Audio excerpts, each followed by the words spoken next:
I'm Emily. I am 35 years old and have a thing for cleanliness. I put myself through school working for a large company.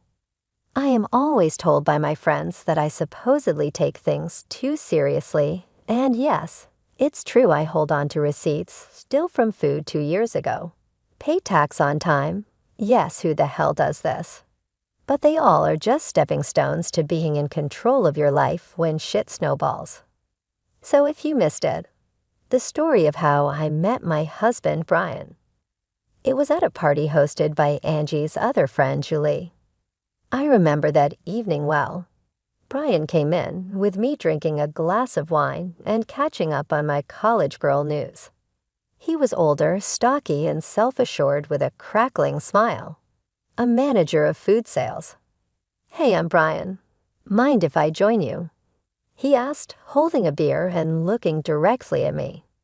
"Sure, I'm Emily." "Nice to meet you," I replied with a smile. We started talking, and I was surprised by how easy it was to chat with him. We discovered that we both loved and had a shared passion for classic rock music. A few months into our relationship, Brian invited me to his sister Lauren's barbecue. It was my first time meeting his family, and I was a bit nervous. When we arrived, Lauren greeted us warmly, but her 5 kids were a different story. They were running around, screaming, and throwing toys everywhere. "Hey, Lauren, this is Emily," Brian said, introducing me. "Nice to meet you, Emily," Lauren said, barely holding on to James, who was trying to squirm out of her grasp. "Nice to meet you all," I replied, trying to hide my discomfort. As the evening went on, the kids got wilder. They were climbing on furniture, throwing food, and yelling at the top of their lungs. I looked at Brian, hoping he would say something, but he just smiled and shrugged. "Aren't they just full of energy?" he said with a chuckle. I forced a smile and said, "Yeah, they sure are." As Brian and I got closer, we started talking about our future together. He proposed to me during a hike on top of a beautiful hill overlooking the valley. It was simple and sweet, just the way I liked it. Our wedding was lovely, except for one little problem: Lauren's kids. They were running around, making a mess, and being loud. Lauren didn't seem to mind, and Brian thought it was funny. "Look at them, they're having so much fun," Brian said, laughing as he watched them spill drinks and toss food around. "Yeah, but they're also making a huge mess," I replied, trying to keep calm. "Oh, come on, Kel. They're just kids. Let them enjoy," he said, shrugging it off. I didn't want to spoil our special day by arguing, so I let it go, hoping things would get better once we settled into our new life together. After we got married, Brian and I decided to buy a house. We had been living in a rented apartment, but we wanted a place of our own. I was really excited about this new chapter in our lives. One evening after work, Brian and I sat down to talk about our finances and how we would manage the costs for our new home. "Emily, we need to figure out how we're going to split the costs," Brian said, leaning back on the couch. "Yeah, I've been thinking about that too," I replied. "I can handle the furniture, appliances, and some art pieces. What about you?" "Well, I was thinking I could buy you a new car. I know your old one is giving you trouble," Brian suggested. I was surprised and happy. "Really? That would be amazing. My car is practically falling apart. Yeah, I've seen it struggle. It's time you had something reliable," he said with a smile. We started house hunting right away. After a few weeks of looking, we found a beautiful house that we both loved. It was a bit expensive, but we decided it was worth it. Moving in was a busy process, but I was excited about decorating our new home. I spent a lot of time picking out furniture and appliances, making sure everything was nice and stylish. One Sunday, Brian surprised me with a new car. It was sleek, shiny, and I was thrilled. Brian, this is incredible. Thank you so much. I hugged him tightly. You're welcome, Emily. You deserve it, he said, looking proud of himself. As we settled into our new home, things seemed to be going well. We both enjoyed our jobs and loved coming home to our cozy house. But small things started to bother me. Brian's laid-back attitude, which I once found charming, was beginning to annoy me, especially when it came to household chores. Brian, can you help me with the dishes tonight? I asked one evening after dinner. Em, I had a long day at work. Can't we just leave them for tomorrow? He replied, looking at me with pleading eyes. Brian, we can't keep putting things off. I'm tired too, but we need to keep this place clean. I insisted. Fine, I'll do it, he said with a heavy sigh as he got up from the couch. A few months into our marriage, I started worrying because I couldn't get pregnant. It was really stressing me out.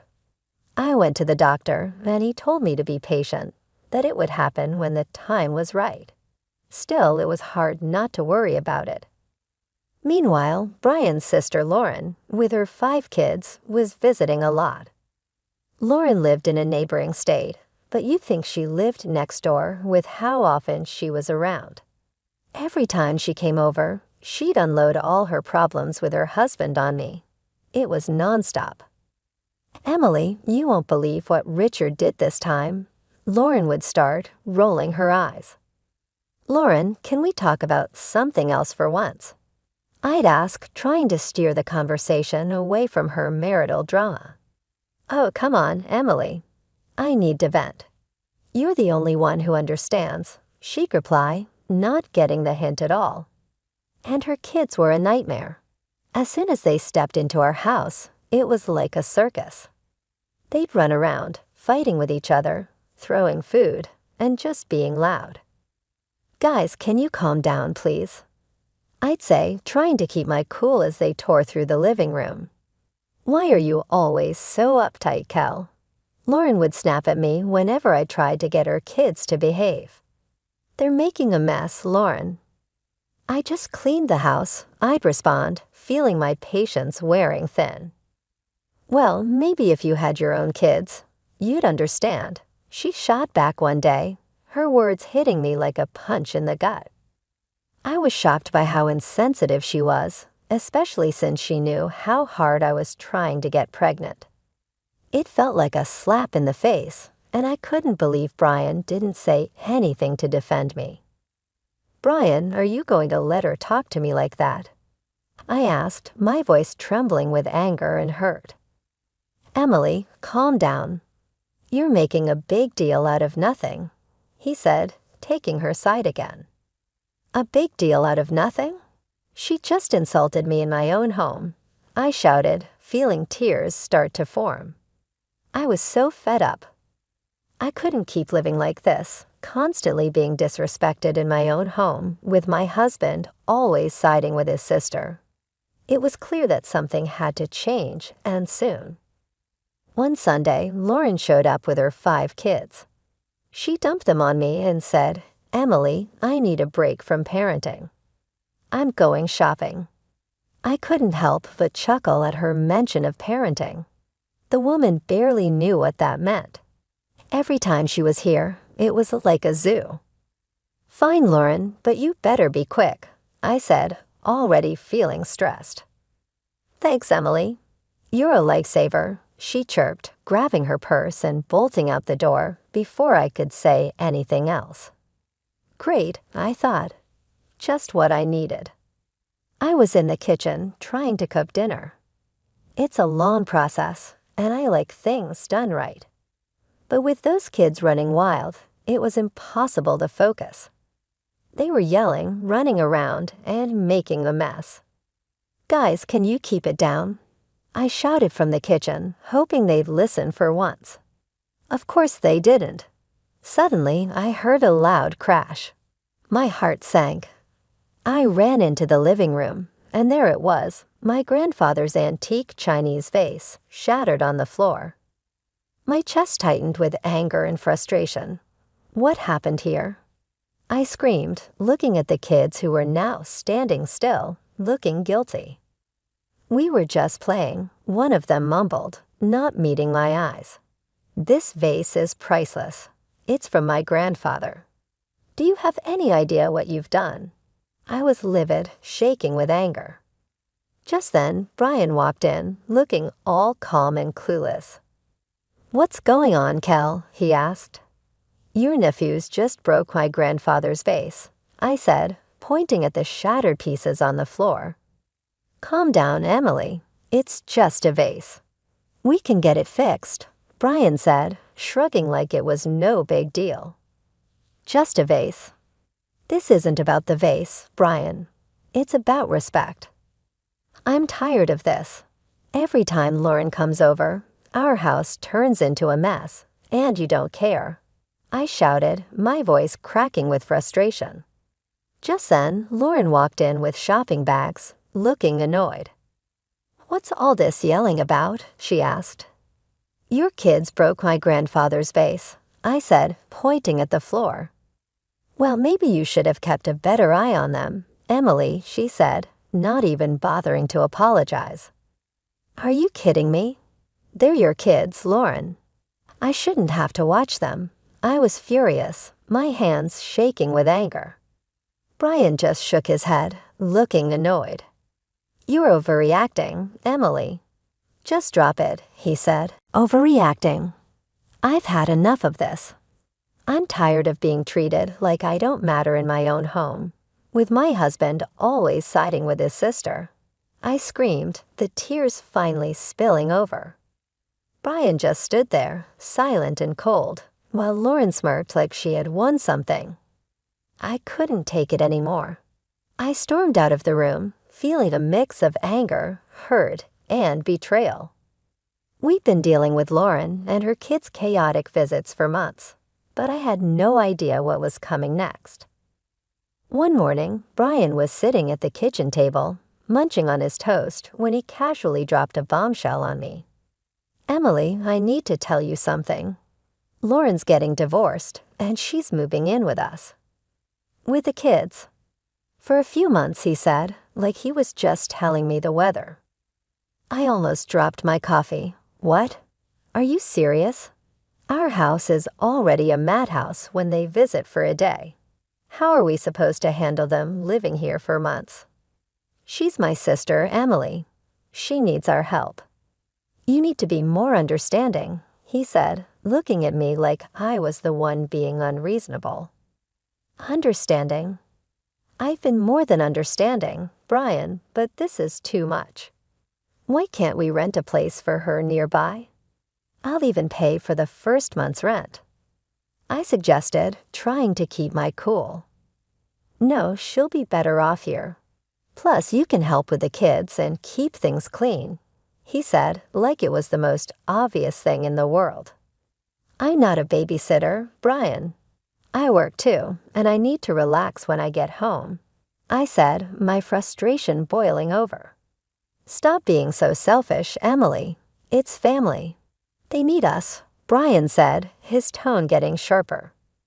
"I'm not being selfish, Brian. I'm just asking for a fair solution. I don't want my life turned upside down," I said, feeling my anger rise. "Well, they're coming tomorrow evening, so you better get used to the idea," he said, standing up and leaving the kitchen. I couldn't believe it. I felt completely blindsided and betrayed. The next morning, I woke up early, still fuming from our argument. I got dressed for work and went to grab my car keys, but they were nowhere to be found. When I called Brian, he answered, sounding way too calm for my liking. "I took the car. It's mine, remember? I'm giving it to Lauren so she can use it for the kids," he said. I was stunned into silence for a moment. "You're giving my car to Lauren? Are you serious right now?" "It's not your car, Emily. I paid for it, and she needs it more than you do," he said, sounding matter-of-fact. "That's the last straw, Brian. You've taken everything from me, and I'm done," I said, my voice shaking with anger. "What are you talking about? "Don't be dramatic, Emily," he said, clearly not understanding. I stood there in the hallway, holding my phone, unable to believe what was happening. It felt like a nightmare I couldn't wake up from.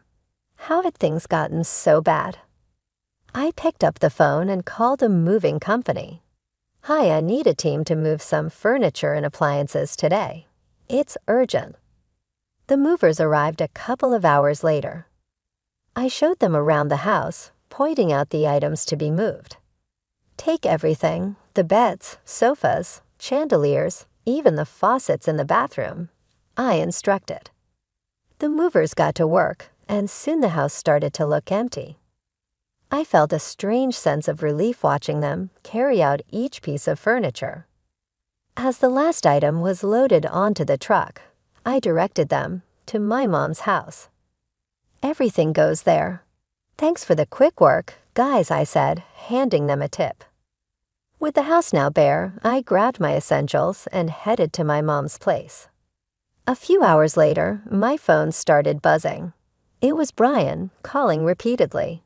I ignored the calls, feeling a mixture of anxiety and empowerment.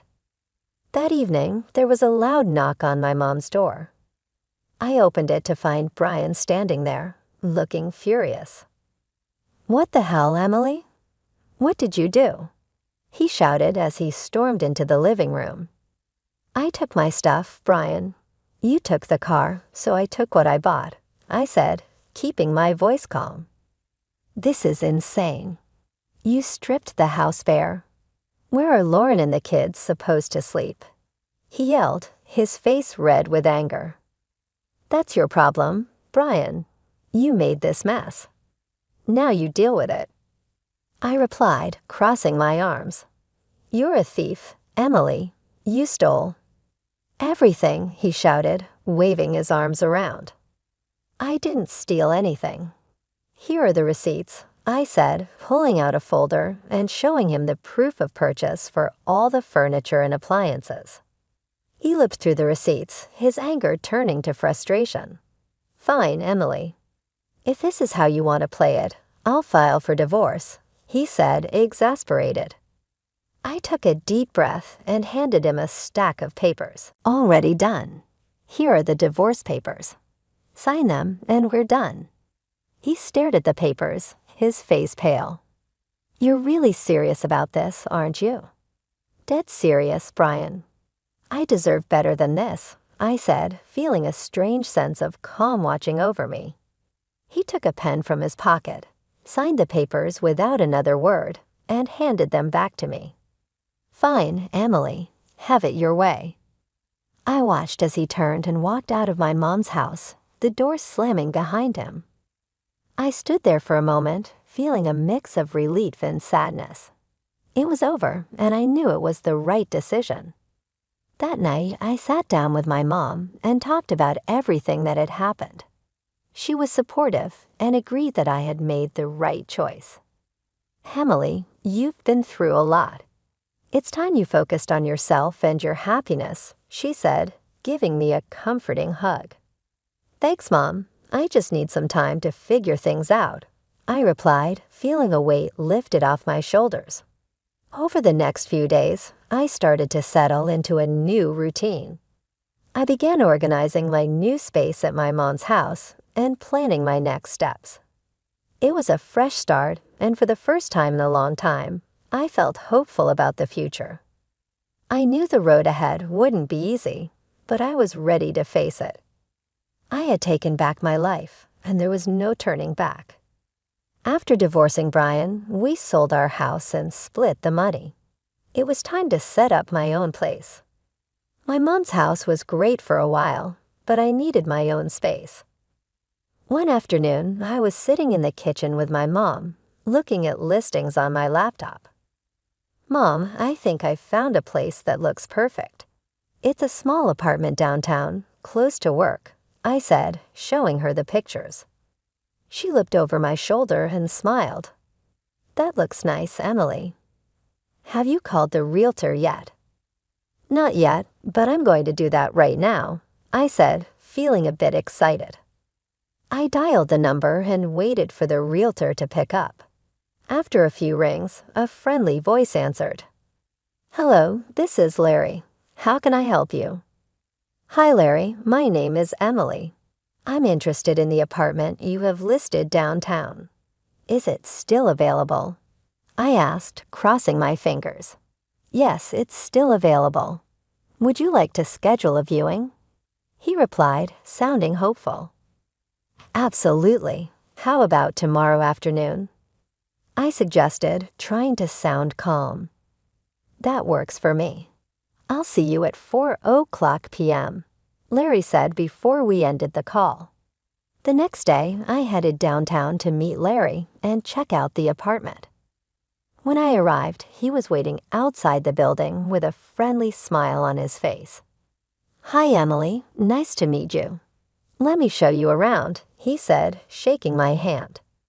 The apartment was small but cozy, just what I needed.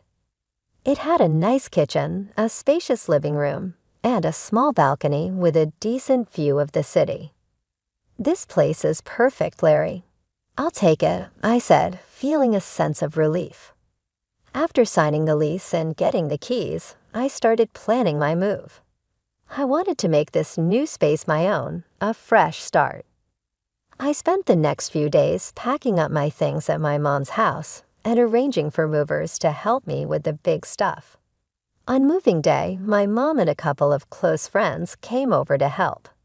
As we loaded the last box into the moving truck, I felt a mix of excitement and nervousness about this new chapter in my life. "Emily, this is going to be great for you.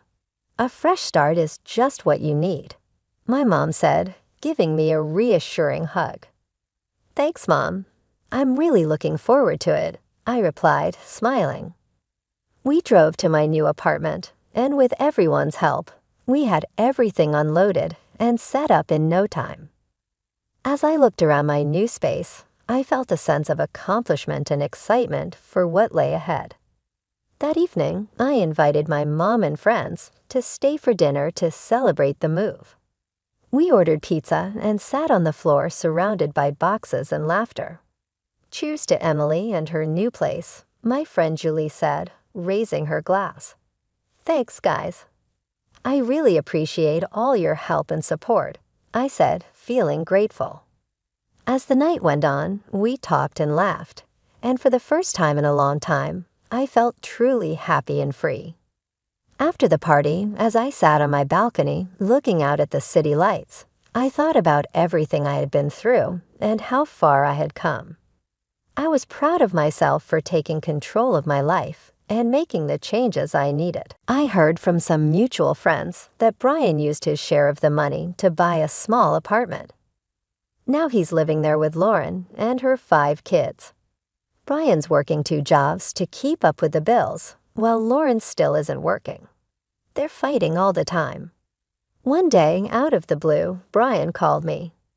I was surprised to see his name pop up on my phone, but I decided to answer, curious about what he had to say. "Hello, Brian. What's up?" I answered, trying to keep my voice neutral. "Emily, please just hear me out," he started, sounding desperate. "I know I messed up. I'm so sorry for everything. I didn't realize how hard it was for you with Lauren's kids." I couldn't help but laugh a little. "Really, Brian? You're realizing this now, after all this time?" "Yeah, I know it's late, but I'm serious. I've been thinking a lot, and I miss you. I miss us. Can we start over? I'm ready to move into your apartment and make things right," he said, his voice almost pleading. I chuckled, shaking my head in disbelief. "Brian, you've got to be kidding me. You think you can just waltz back into my life like nothing happened?" "Emily, I'm serious. I'll do whatever it takes. I'll even take on more work to make it up to you," he insisted, sounding more desperate. "Brian, I've moved on. I'm happy now. I'm not looking to go back to that mess," I replied firmly. "Come on, Emily. We can make it work this time." "I've changed," he insisted. I sighed, feeling a mix of pity and frustration. "Brian, it's over. You need to focus on your life and your family. I'm not interested in going back to that chaos. Emily, please. I'm begging you, Brian said, his voice breaking with desperation. Brian, no. I found peace without you, and I'm not giving that up, I said, standing my ground. Take care, Brian. I hope you find your way. I hung up the phone, feeling a strange mix of relief and closure. It was clear that Brian was struggling, but I couldn't let his problems drag me back into a situation I had worked so hard to escape. Later that day, I met up with Julie for coffee and told her about the call. We sat in our favorite little cafe, the aroma of fresh coffee and baked goods filling the air. You won't believe who called me today, I said, rolling my eyes as I stirred my coffee. Who? Julie asked, raising an eyebrow and leaning in with curiosity. Brian. He actually begged me to take him back and let him move into my apartment, I said, shaking my head in disbelief. Julie burst out laughing, nearly spilling her coffee. Are you serious? What did you say? I told him no, of course. I'm not going back to that mess, I replied, smiling at the absurdity of the situation. We spent the rest of the afternoon chatting and laughing, and I realized just how far I had come since my life with Brian. I had built a new life for myself, one that was peaceful and fulfilling. I wasn't going to let anyone take that away from me.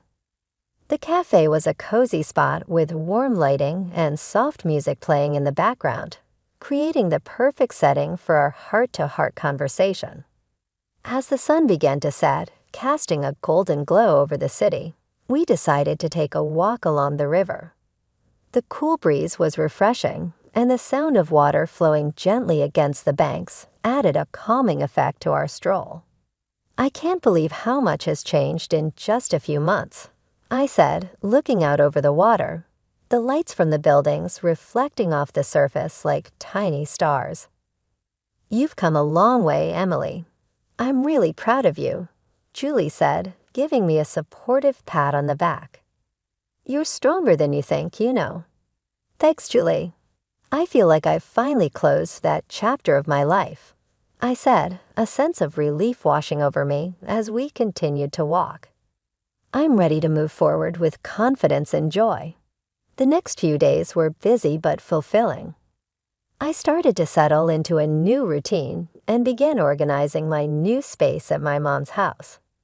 It felt good to have my own place again, even if it was temporary. My mom's house was warm and welcoming, and she was incredibly supportive during this transition period. I spent a lot of time decorating my room, making it feel like my own little sanctuary. I put up some of my favorite artwork, arranged my books on the shelves, and set up a cozy reading nook by the window. It was a space where I could relax and feel at peace, away from the chaos and stress of the past. One evening, as I was unpacking the last of my boxes, my mom came into the room with 2 cups of tea. Thought you might need a break, she said, handing me a cup and sitting down on the edge of the bed. Thanks, Mom. I appreciate it, I said, taking a sip of the warm tea. It was soothing, and the familiar taste brought a sense of comfort. You've been through a lot, Emily. It's time you focused on yourself and your happiness, she said, giving me a comforting hug. You deserve it. I just need some time to figure things out, I replied, feeling a weight lifted off my shoulders as I looked around my new space. Over the next few days, I continued to adjust to my new life. I started planning my next steps, looking into new opportunities, and setting goals for the future. It felt like a fresh start, and for the first time in a long time, I was genuinely excited about what lay ahead. One afternoon, I decided to go for a walk in the nearby park. The weather was perfect, with a gentle breeze and clear blue skies. As I walked along the tree-lined paths, I thought about all the changes I had made and how far I had come. I felt a deep sense of satisfaction and peace, knowing that I was on the right path. I bumped into some old friends while walking and ended up spending the afternoon catching up with them. It was great to reconnect and share my experiences, and they were happy to see that I was doing well. We talked about old times, laughed about silly memories, and made plans to meet up more often. It was comforting to know that I had a strong support system and people who cared about me. As the sun set, I headed back to my mom's house feeling content and hopeful.